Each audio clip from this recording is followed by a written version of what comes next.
All right. Well, thank you everyone for joining us today. My name is Benjamin Warren. I am the manager of pipeline initiatives with the WSCPA. We also have Monette Anderson of the WSCPA with us as well.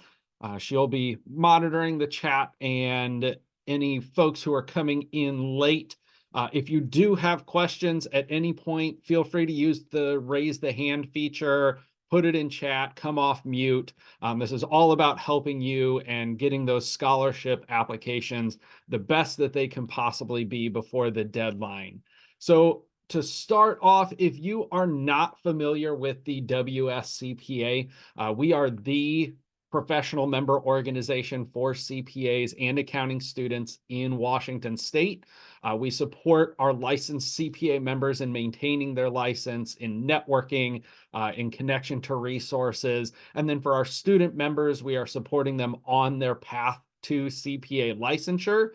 If you've joined this presentation and you're not an accounting student, that's perfectly fine. The information we're going to be providing is more towards our accounting scholarships, but there's lots of great advice in here about scholarship applications in general.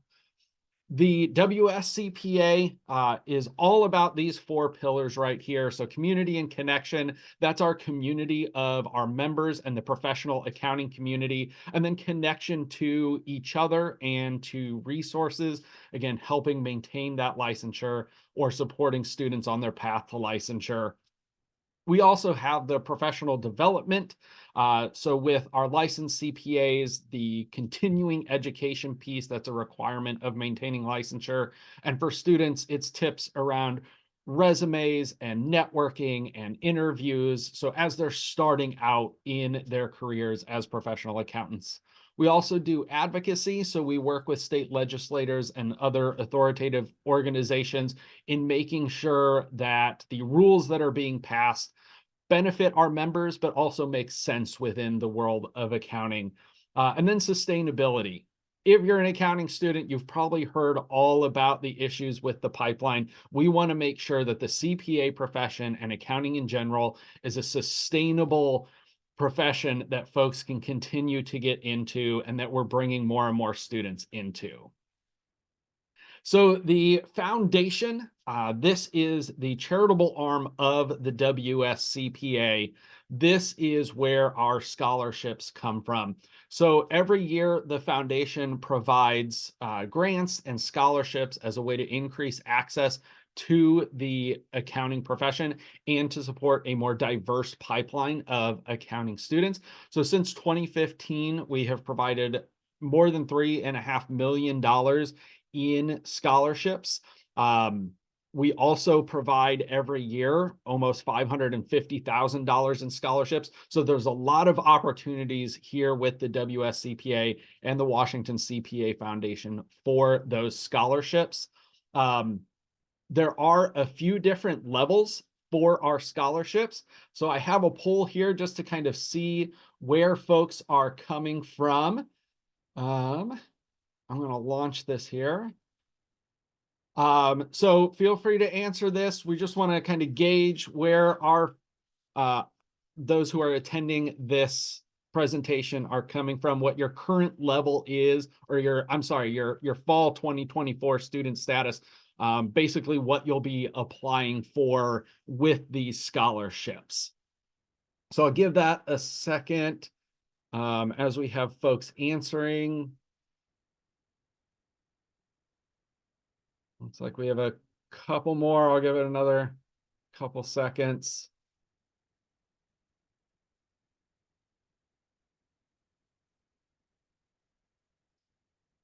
All right, well, we will go ahead and close that out so you can take a look at the results there.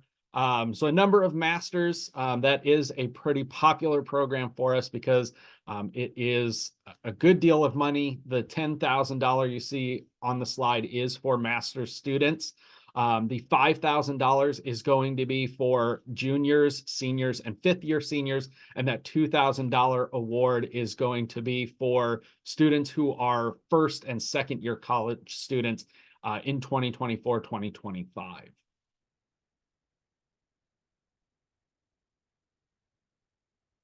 So since we didn't have too many folks in this area, I won't spend too much time, but this is our scholarship program for those entering as first and second year college students.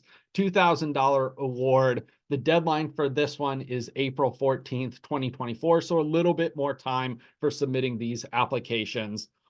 The eligibility here, again, that incoming freshman or sophomore, a 2.5 GPA or higher, planning to pursue a career in accounting, or some interest. So maybe they're also looking at a related major, whether that is finance, business administration, management information systems, those sorts of related majors, but they also have that interest in accounting. Haven't declared a major yet, not sure.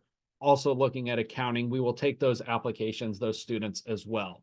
Need to be enrolled or enrolling in an accredited Washington State college or university, and then some form of community involvement. We'll get into that a little bit more specifically, but basically that's employment, volunteering, extracurriculars, those sorts of things is what we mean by community involvement.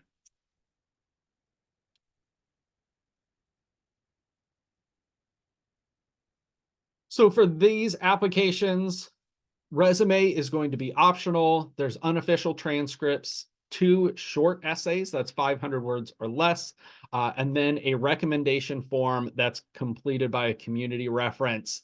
That's all done online. So we will get more into these here since that's where the bulk of the attendees are today.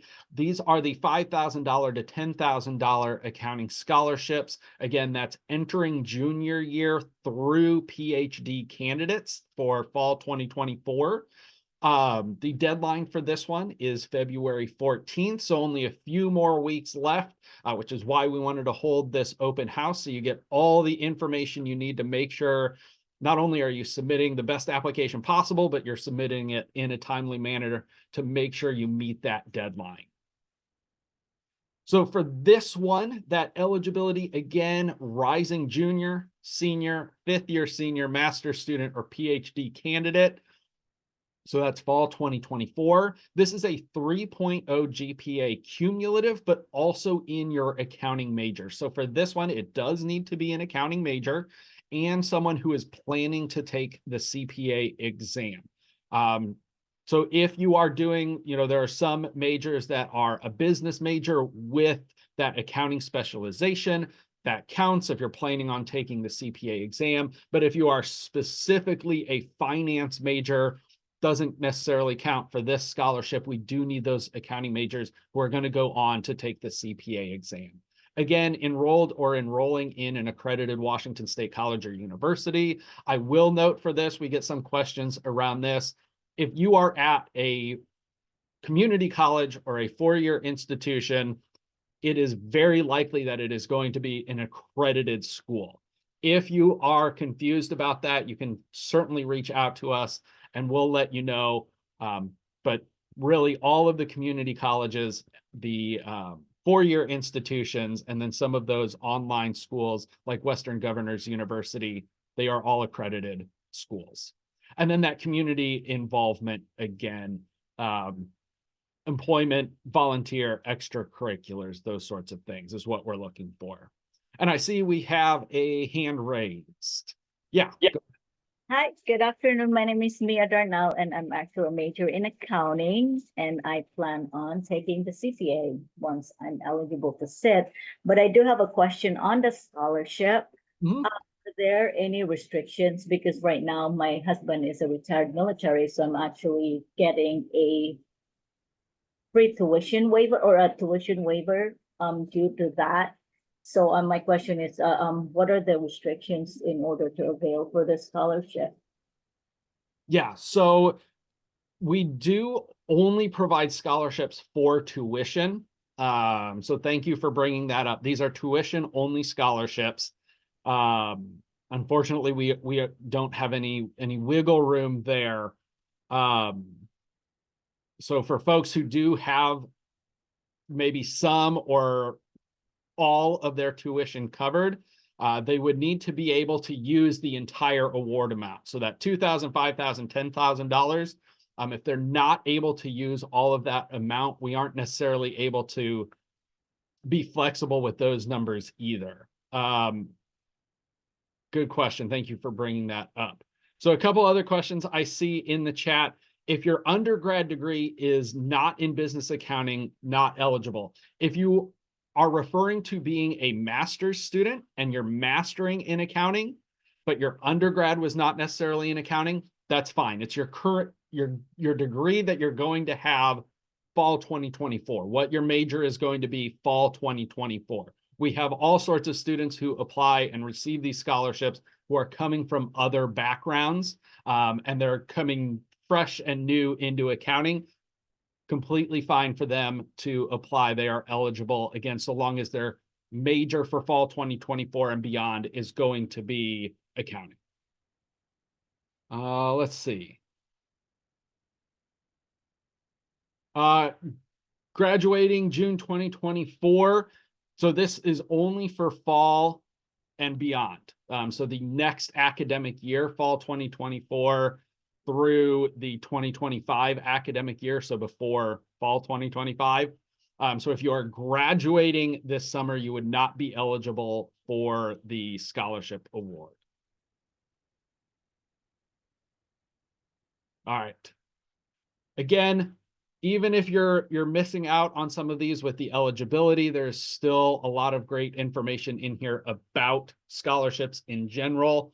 And we were going to get to that in just a second. To finish up with this, Master of Science in Tax, yes, that is eligible. Again, so long as you are also planning on taking the CPA exam, that's part of the process.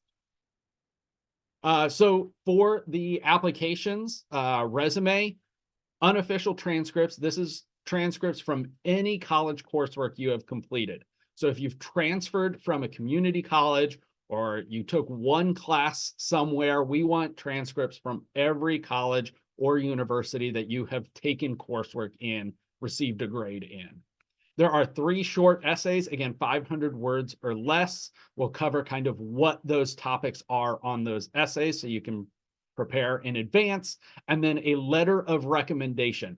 So this is not necessarily done online like the other scholarship program. This is a letter of recommendation, needs to be on letterhead, and then this can be submitted by educator, supervisor, volunteer coordinator, anybody that you think is going to give you a good reference for this scholarship. This is important to get started sooner rather than later. Again, we have 3 weeks before the deadline of this scholarship. Sometimes it can take up to 4 weeks to get a letter of recommendation. So if you haven't asked for one yet, you should do that as soon as possible.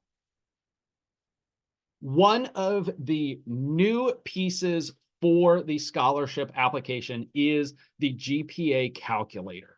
What we found is that some students have a little difficulty determining what their GPA is specifically for their major. So overall, that 3.0 GPA, usually pretty easy to figure out with your transcripts. It's the major, that 3.0 GPA or higher for a major, that some students have a little difficulty figuring out. So we provided this Excel worksheet that I'll show you in just a second that walks through how students can calculate their GPA, does all of that for them. So what you'll need when you're going into completing this spreadsheet is you'll want to make sure you have your academic plan. So all of those courses that are required for your major, you want to have those ahead of time. Sometimes this is called a degree plan or a degree map, curriculum plan, program of study, whatever your school can provide, your educators or your advisors, the administrator for the school, if you're in a school of business, they are going to have very easy access to that if you aren't able to find it yourself. But you want to make sure you have that in front of you so you can determine which courses are required for your accounting degree. With that, you also want to make sure you have your transcripts. You should already have those already as you're working on the application, making sure you have those transcripts available so you can go through that calculator. So I am going to see if I can show you this here. Just kind of an overview of the GPA calculator. So this is the spreadsheet that you're going to be looking at. This is one that I just made up here. What you can see is some notes on how to get started, what you're looking for. You do not need to add courses from 7 or more years ago unless you want to. And again, making sure you have some of those, that degree plan, your transcripts, all of that with you. There is a guide here that shows what the grade letter translates to a GPA. And this can be helpful for the section down here as you're starting to fill things out. So as you can see, the grade here is an A, and it translates to a 4 on the grade credits. And what you can do is you can see as I'm entering this in, just making this up, we're going to put an A, and you can see it automatically put in that 4. We'll say that was a 4.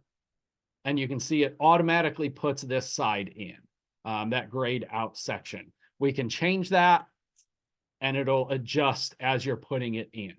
So one thing you need to note is make sure the formulas are in the cell. So if you go here, you can see that on this one, I've taken out the formula. So if I switch this, it does not automatically switch this. So my GPA is not going to change, even though it should have because I put that in. So making sure that that is in there, or you're adjusting it as needed. Okay, so there it adjusted. So we're just making sure that those formulas are in all of the cells that you're looking at. You also want to make sure the units right here are the semester or quarter hours for that class. All right, we've had some students who've gotten confused on this one right here, the grade credits, and so they've switched these. All right, so they might have put a 4 in here, and they put a 2 here, and that's obviously going to change the GPA. So whatever those are listed as, credit hours, semester quarter hours, those credits attempted or earned, that's what you want to go in this units section here. And then finally, try to save it as a readable format because of the way the Excel sheet looks. You might have to do some editing. This is not mandatory. Our reviewers are going to know how to look at this, but it might make it a little bit easier for them. But again, not necessary for you to actually do. But you might remove some rows. You might try to print it or look at it right as the print preview. So you can see here, we have a little hang off here, not a big deal, but basically what we want to see are the classes that GPA kind of falling on the same page. But again, don't worry if that doesn't work out for you. Our reviewers will know how to read it and how to look at it. You should be able to save this as either a Excel document, or you can even print to a PDF and attach it that way. Just make sure everything's correct on the formulas. Any questions about the GPA calculator, because it is a new piece to the application?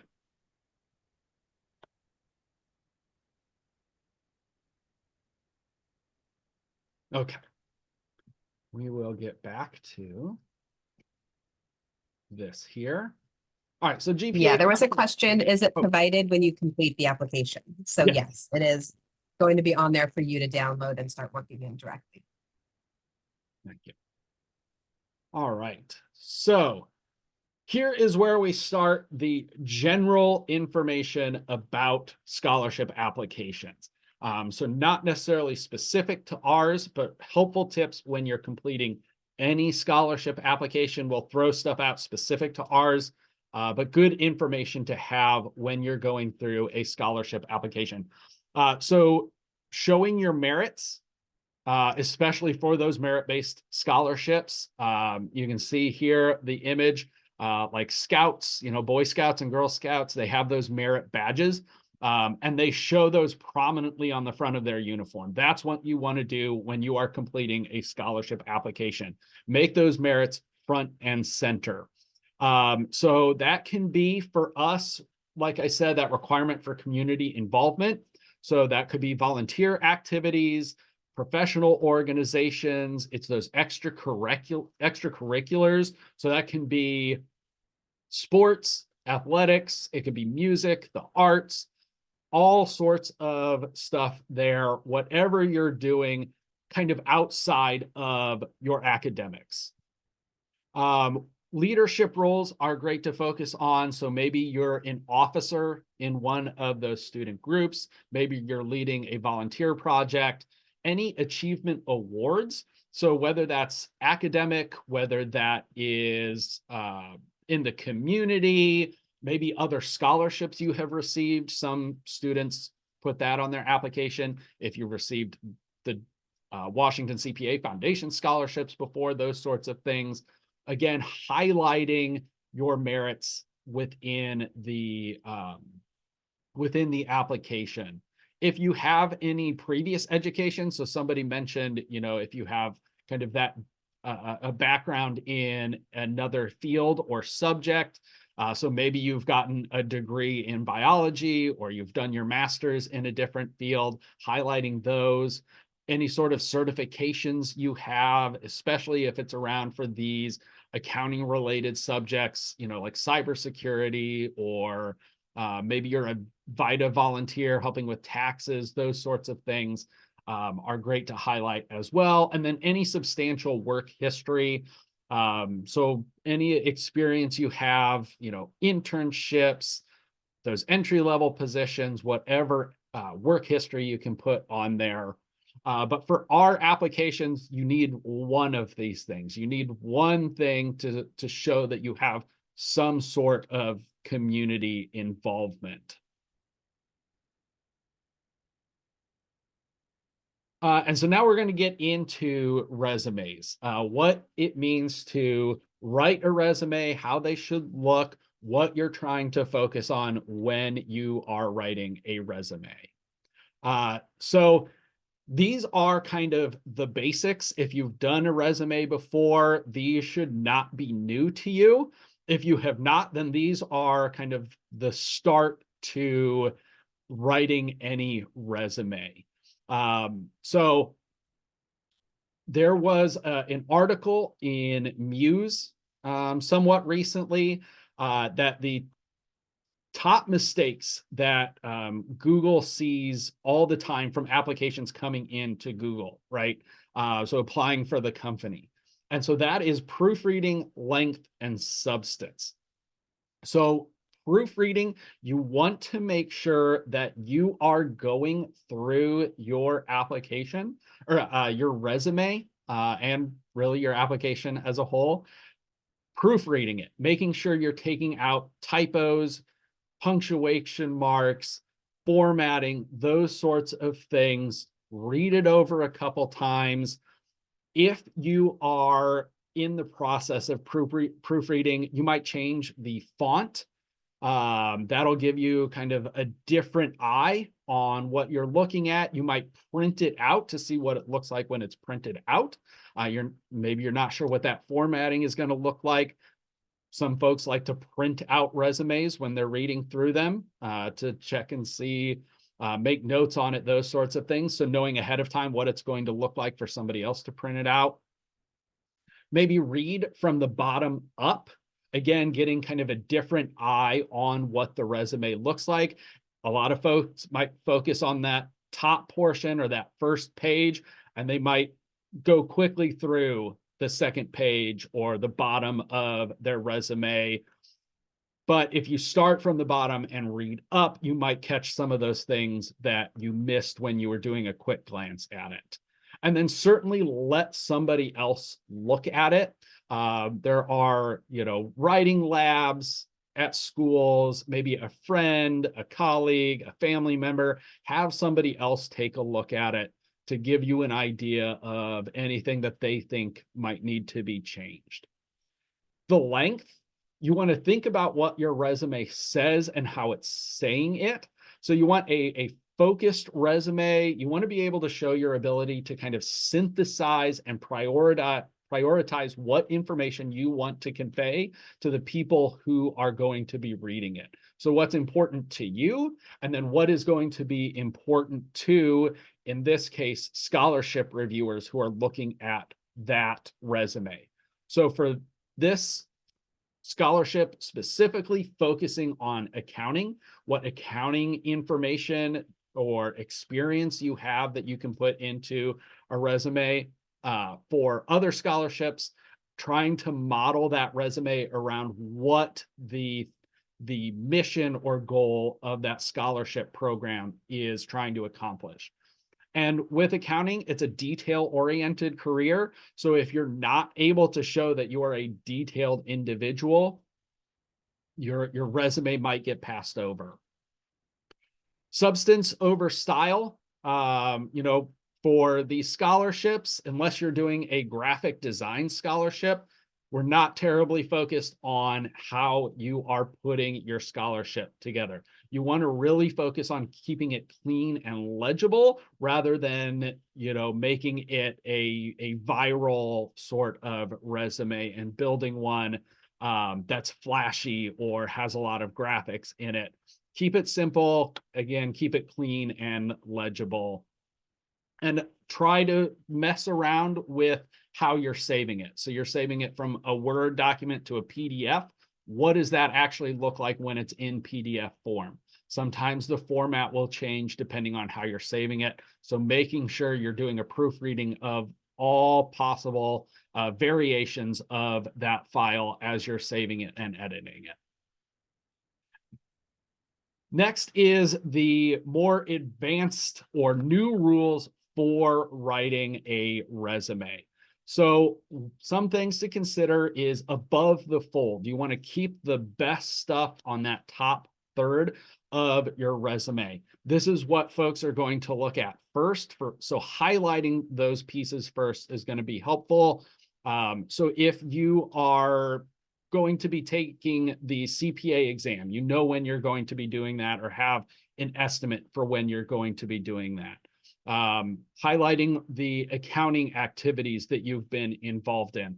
Again, that's really going to show that an applicant has a passion and a desire to really get involved. They know what their plan is and they know how they're going to get there, kind of that goal being completing the CPA exam.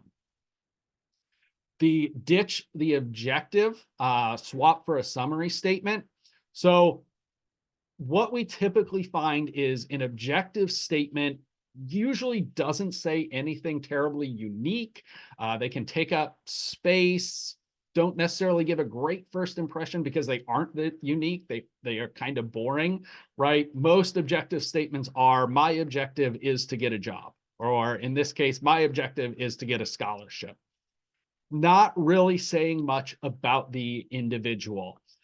So swapping that for a summary statement, what sort of information can you provide in a very quick summary statement that highlights your value to an employer or a scholarship reviewer? So focusing on what accounting experience you have, whether that's employment or volunteer work or extracurriculars with student groups or professional organizations. And again, highlighting that maybe your GPA, the clubs or Greek life or athletics you're involved in, and what sort of leadership roles you've had in those. So those major accomplishments, academic accomplishments, you want to kind of highlight in a very condensed version for your summary statement. Don't need to add an address on your resume. Folks aren't reaching out, by a letter these days. Have it so that they can contact you. So making sure you have an email in there, making sure you have a phone number if you want to include that, but making sure they're also correct, because when somebody's going to try to reach out to you, you want to make sure it's actually getting through to you. For emails, you also want to make sure it's a professional type email. You know, nothing that you created in high school that might look a little off-putting to somebody who is looking through a resume. Making sure to include those and that you can be reached at either of those contacts.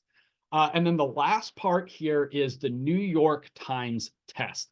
And what this means is if your resume appeared on the front page of the New York Times, would you be okay with the information it contained? Would you be okay with the way it looked? And would you be comfortable with the information that's listed there being shared with others? When you have folks who are looking at your resume, it's going to be multiple people. With scholarships, you're going to have multiple reviewers going through it. So the information you include in that resume, you want to make sure it passes your New York Times test, whatever that may be. And then certainly making sure that that information is correct. It's truthful. You don't want anybody to go into your resume and say, okay, they worked at this position and did these roles, but when they contact a reference, it turns out that that isn't accurate. Or you show on your resume you have a 4.0 GPA, but your transcripts show you have a 3.5. Where that discrepancy is coming in, you want to make sure, especially on scholarship applications, that you're explaining a discrepancy that there, or pointing out or making sure that you are catching any mistakes or untruths and not sharing those. Okay, that question looks like it was answered in the chat. Any questions on resume building? Resume in one page. That's a great question. It depends on your experience. I think it's around one page for every 5 years or something like that. So if you don't have a lot of experience, you're only putting a couple things on there, try to keep it to one page. Mona, did you have anything you wanted to add to that? No, I think it might have been, I'd say 5 to 10 years experience on one page. So again, depends how many opportunities you've had, how many jobs, but again, just really thinking through highlighting the key pieces of information and not crowding it with too much info. All right. Well, we are going to move on to the essays. This is a big component, not only of our scholarship program, but of all scholarship programs. Okay. We're going to go back here.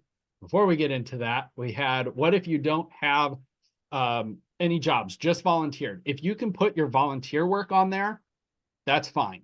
And if you can kind of lay out almost like it is a job, because in a way it is, what your roles and responsibilities were while you volunteered.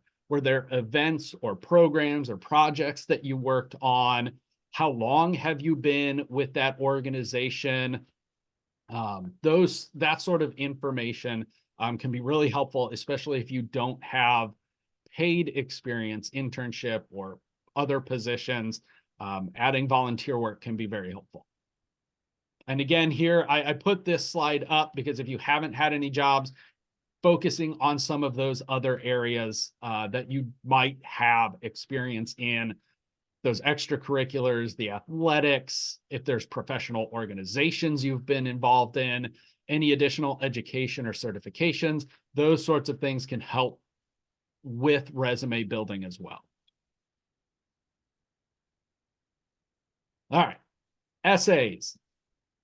So again, big part of our scholarships, big part of really any scholarship you're going to do.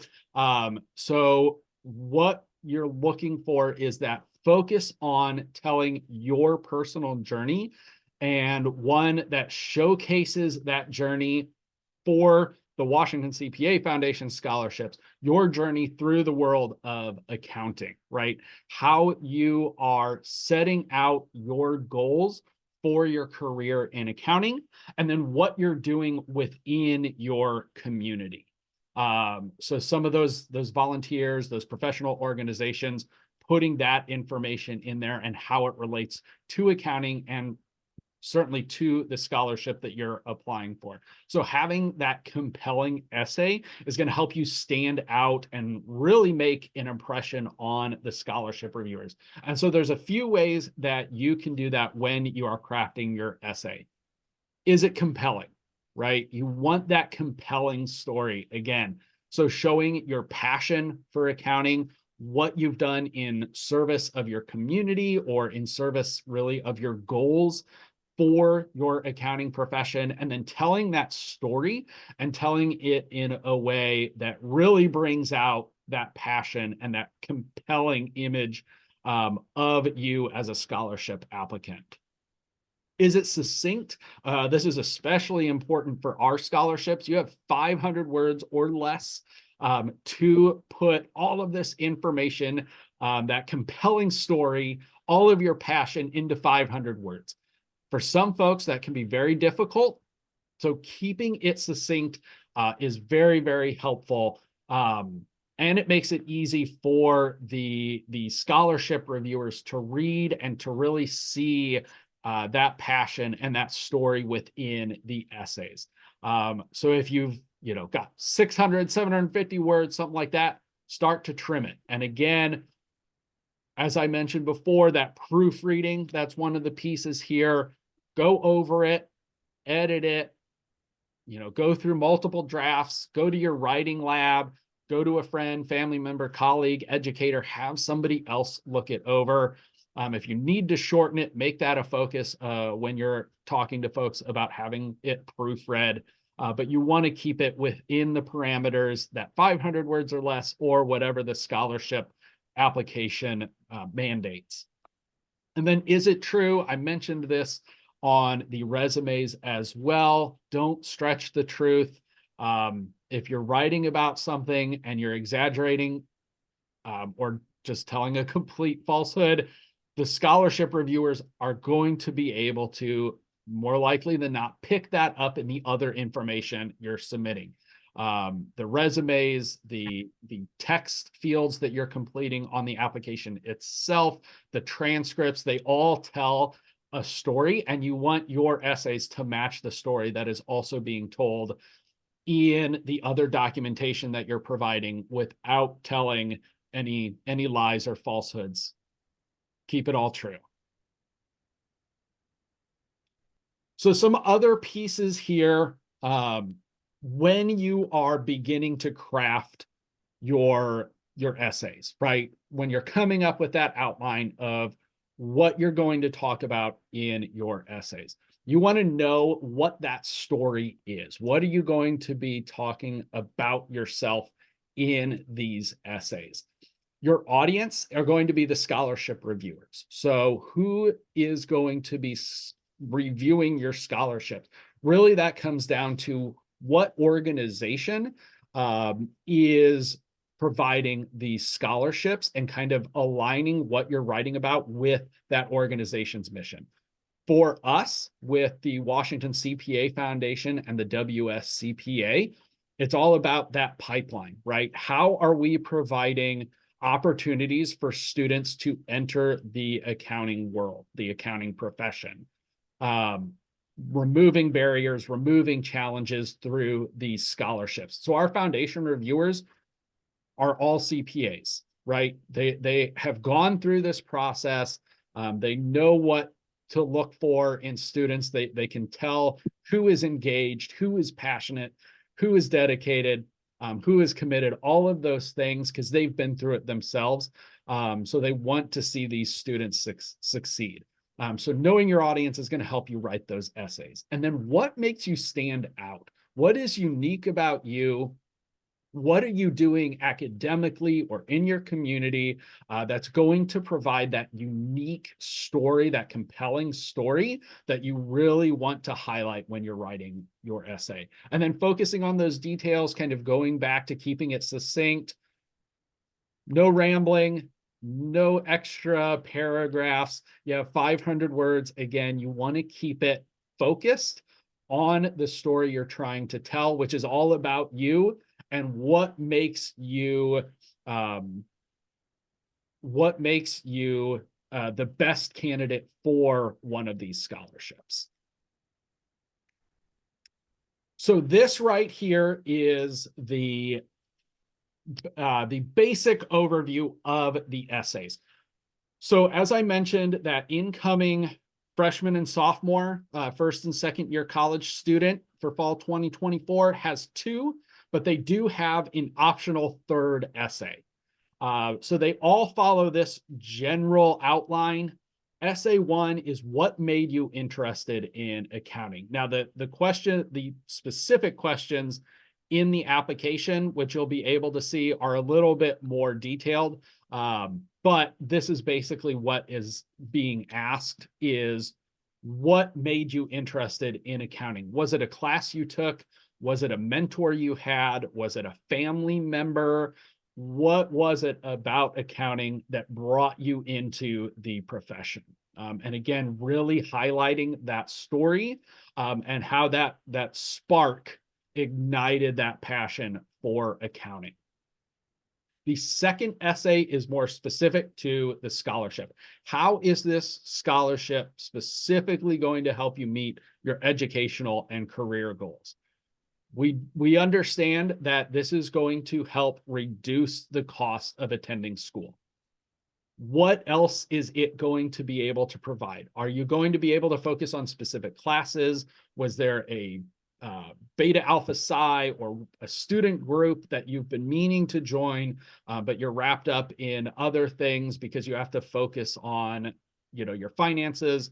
What is this scholarship going to allow you to do to help meet those goals for succeeding academically and becoming a licensed CPA? And then that 3 things, this is that chance to really show the unique, compelling story for you. And it's up to 3 things.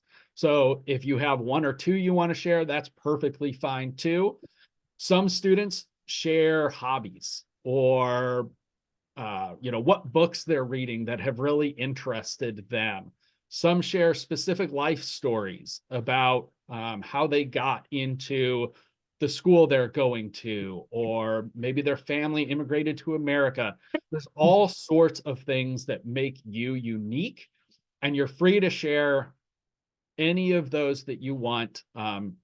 Again, another way to highlight that compelling, personal, passionate story when presenting yourself to the scholarship reviewers who are going to be reading these essays on the applications. Any questions about essays?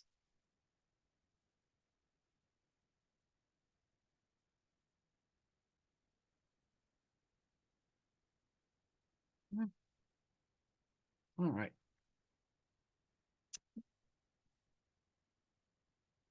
All right, then we will get into the letter of recommendation. So for the associate scholarship, if we've had any folks join us there, that again, incoming first and second year college student fall 2024, this is all done online. You provide the email address of who you want to give you a recommendation, and they will fill out an online form that is submitted into Kaleidoscope, which is the platform we use for our scholarship applications. For folks, junior through PhD candidates, fall 2024, you need to submit a letter of recommendation. This can be done online, so you can provide the email address of who you want the recommendation to come from, and they will upload it themselves. Or if you already have one, you can upload it yourself on Kaleidoscope, the scholarship application platform. But some things to consider when you're getting a letter of recommendation. First, it should be on letterhead. So whether it's coming from an educator or a supervisor where you work, whatever organization they represent that it's coming from, it should be on letterhead. If there are issues with that, we will reach out to the recommender to figure that process out. But try and let your recommender know up front that it should be on letterhead, if at all possible. And then you want to choose wisely. So you don't obviously want to pick somebody who's going to give you a bad recommendation or even an impersonal recommendation. Someone who doesn't know you very well, know what your goals are, especially related to accounting and the CPA license. So find somebody who can really speak to that. A lot of folks use an educator or professor. Those are great, especially if you're active in class. They know you a little bit more outside of class, maybe with some of those extracurriculars. But maybe you have a CPA that you know, somebody who's a mentor to you. Perhaps you've worked somewhere for an extended period of time. You have a good relationship with that supervisor, and they're going to give you a recommendation. Maybe, as somebody mentioned, they don't have a job. So again, that educator would be a good one, a mentor, or you have a volunteer coordinator. If you've done a lot of volunteer work, somebody within that realm, that organization that you volunteer for, perhaps they can give you a letter of recommendation. When you are reaching out, you want to provide what is sometimes called a letter of intent. So letting your recommender know, I am requesting this, what it is for, what sort of things the scholarship reviewers are going to be looking for. So for this, something around academic, accounting, academics, accounting professional goals, those sorts of things, so that they know what they are writing and who they're writing to, but also so they're not surprised, especially if you're just putting in that email into Kaleidoscope and it sends them a notification. You don't want to surprise them with some random impersonal, please write me this letter of recommendation, or so-and-so has requested you write a letter of recommendation. Here's how you upload it. Doesn't help them to write the letter of recommendation. And it also makes it difficult for them to understand where this is coming from or why it was requested. You also want to ask now, I mentioned this kind of at the beginning, 3 to 4 weeks can be kind of the standard for getting a letter of recommendation completed. 2 is okay. So you still have time. The day before, not so great. Unless you have a really good relationship with that person and they understand, you want to leave as much time as possible for them to get it in before the deadline. Doing it the day before, you run the risk of they don't submit it on time, and you have the potential to lose out on that scholarship just because you waited till the last minute. So you have 3 weeks as of right now. If you haven't already, again, get those requests, those letters of intent out to whoever you want to write that letter of recommendation. So be confident in those letters of intent. You're reaching out to somebody who already knows you, who you feel is going to give you a good recommendation. So just let them know what you're looking for, and certainly ask nicely as you do that. And then follow up. Oh, Monette, I saw you came off chat. Oh, I was just going to add that most educators, I know it can always feel intimidating. Most educators kind of consider this a part of their job, and everyone's been in your position before where they've had to request one and they understand how it feels. So Absolutely. remembering that's helpful. Yeah. Educators are a great resource for this. And then following up, this is very helpful when there is that strict deadline. If you have not heard from your recommender, reach out to them. You can reach out to us and ask if it has been submitted. Confirm with them if you're reaching out to your recommender that they did submit it on letterhead. If not, again, we can make accommodations to kind of figure out what that process is. But reach out. If you want, request a copy if you want to see if they feel comfortable. Certainly don't ask if they don't feel comfortable doing that. But follow up, making sure they have it submitted. Again, you don't want to come to the day of the deadline, the day before the deadline, and you reach out and they say, oh yeah, I have to get to that still. You might miss out on a scholarship because you waited till the last minute, even if you requested it 4 or 5 weeks ago. Follow up with them before the deadline so you can make sure you get something in on time. Any questions about letters of recommendation?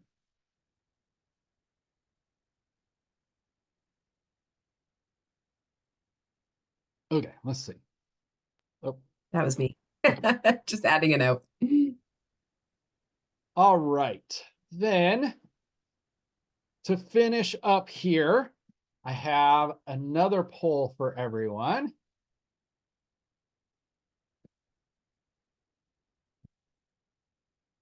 Oh, there we go. And this is your application status. So have you started a Washington CPA Foundation scholarship application yet? No, you haven't, you don't plan to, or no, you haven't, but you are planning to soon.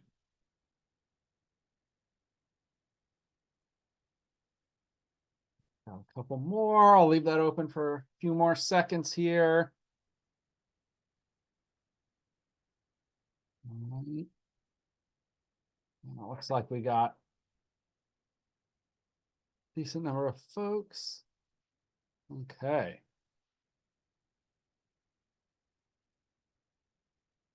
There we go. So yeah, reason I brought this up is because two reasons. One, deadline's coming up again.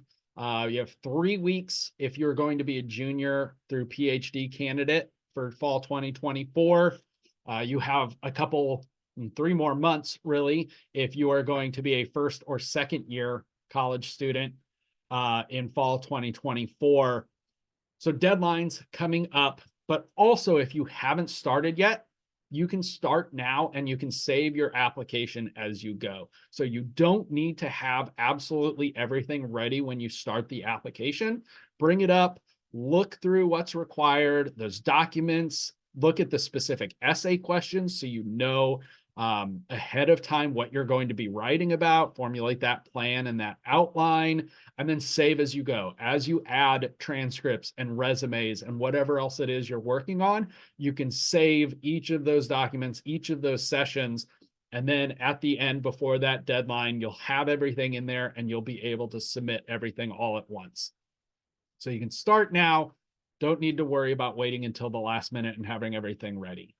If you have any questions at all about the applications, the application process, maybe you got kicked out for some reason and it said you're ineligible, whatever it is, feel free to reach out to that email address, foundation@wscpa.org. Always happy to answer questions about the scholarship programs. For troubleshooting, having issues with the platform itself, try switching browsers. So you're using Firefox, try switching to Google Chrome. That doesn't work, reach out to, what is that? Whoop, I lost it. Oh, help@kaleidoscope.com. Sorry about that.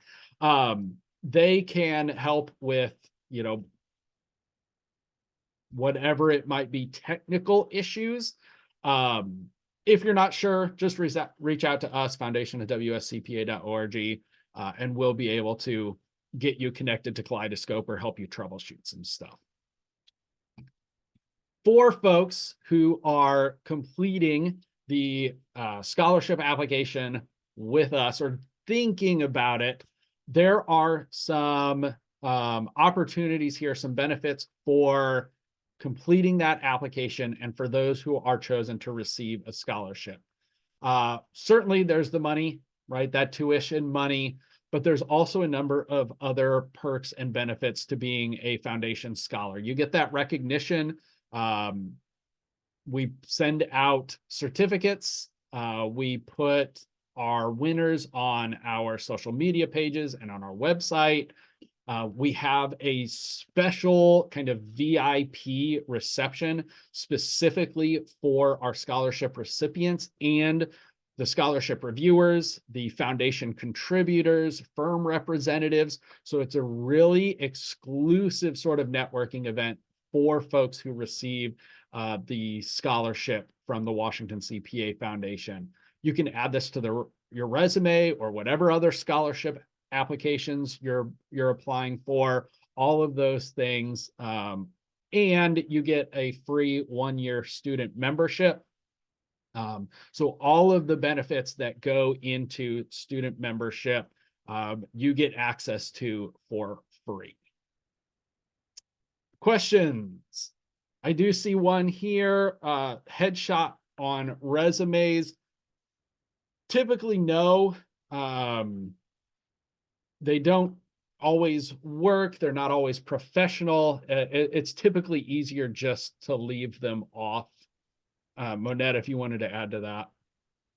Yeah, I generally think they invite bias that doesn't need to be included anywhere in the application to have a headshot. With that said, some of our reviewers have been known to look at people on LinkedIn. So be aware that reviewers might be heading to your LinkedIn profile during the time, and just make sure that's been updated and has a professional photo and all that as well. If you know, we always say we can't control what is online and what your social media presence is. So just be aware that reviewers might find that information.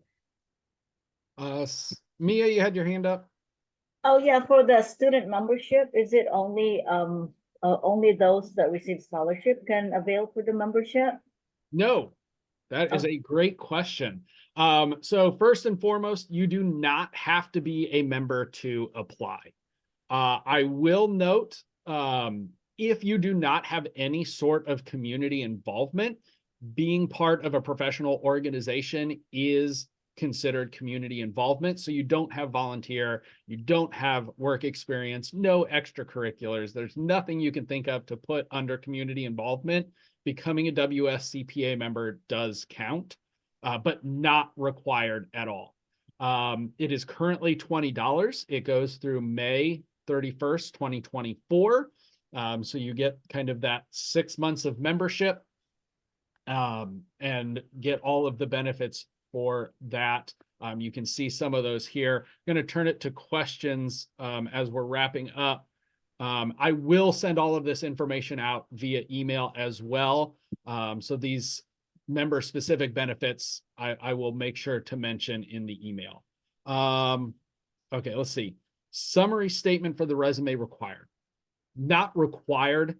As you mentioned, generally recommended. Having kind of that overview of you, of your goals, your accomplishments, those sorts of things can be helpful as it's condensed right there. Again, that top third, but not required for a resume.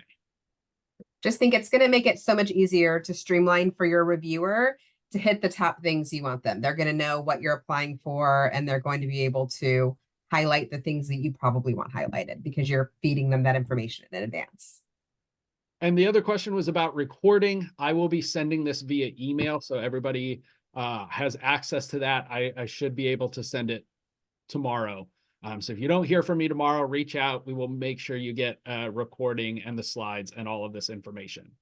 So these are just some of our benefits for members. I know we're right at time, so very quickly, Coffee and Conversations is an online networking opportunity for students to network with CPA professionals. So if you're interested in specific areas or jobs or firms, we have volunteers, CPA professionals who are willing to talk to students about all things accounting related.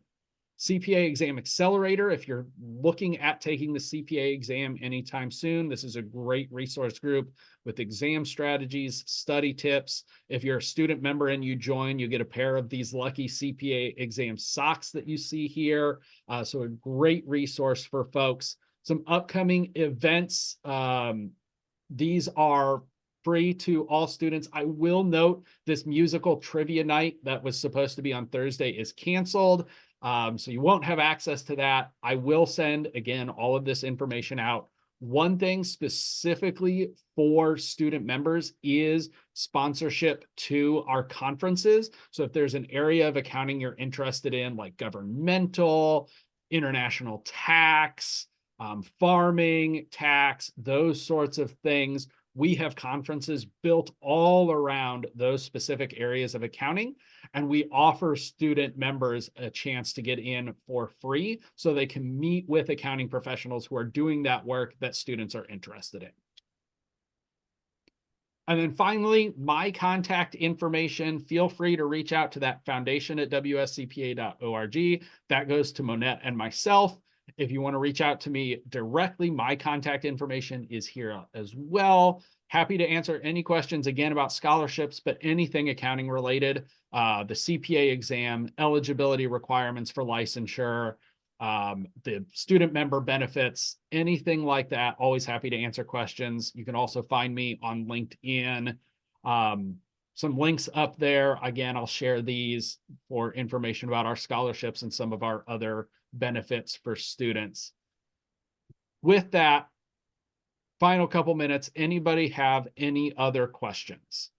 Oh, I was just wondering if you have any other resources that we can go to if we don't we're not eligible for WSCPA scholarship. Yes, thank you. Yeah, I'll make a note to put that information in the email that goes out to everyone. We are connected to some other college scholarship organizations. I can't say specifically off the top of my head who qualifies for what, but I will include links in the email about those other opportunities. All right, thank you. All right, thank you, everyone. I will send slides and all of this information and the recording out tomorrow. And if you don't hear from me, get in touch and I'll make sure you get it. So thank you so much for being here, and hopefully we'll see you at another event.